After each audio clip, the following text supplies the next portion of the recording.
ГСП онлайн. Городские новости сейчас.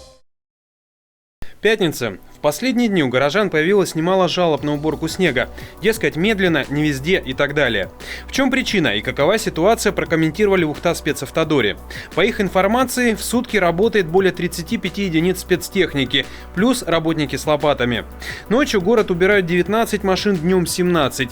Пик выпадения осадков пришелся на 18 ноября и несколько дней после. В некоторые ночи навалило до 15 сантиметров снега. Что на сегодня?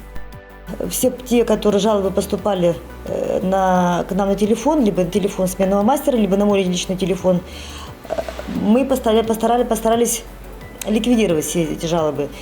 Либо тут же, либо через какое-то время, днем или ночью. Ну, жалоб, естественно, много. Но я, честно скажу вам, техника выходила максимально, какая могла выйти. Почему же у многих складывается впечатление, что очистка происходит не быстро? В спецавтодоре ответили, что загвоздка в объеме работ, плюс техника не особо новая, да и не так ее много. А кроме того, спецавтодор занимается не только вывозом снега, да еще и очищать приходится объекты не только в рамках муниципального контракта. Объяснения не новые. Впрочем, кое-что в Ухте изменится буквально на днях.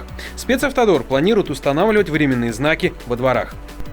Наверное, с понедельника мы будем устанавливать знаки временные, предупреждающие знаки о том, что вот ночью на Медне будет проходить уборка именно этой улицы. Именно в карманах знаки эти будут устанавливаться.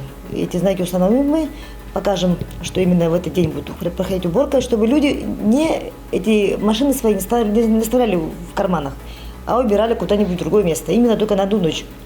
Чтобы мы могли красиво почистить эти стоянки, вывести снег и беспрепятственно.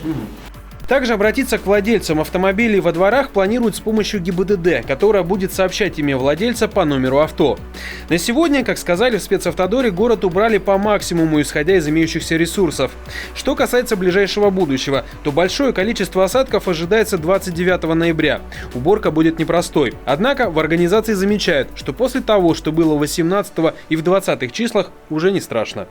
В свою очередь, горожане могут обратиться по проблемным участкам адресно. На круглосуточный телефон сменного мастера 79 36 12 вы можете позвонить и сказать, где слишком снежно.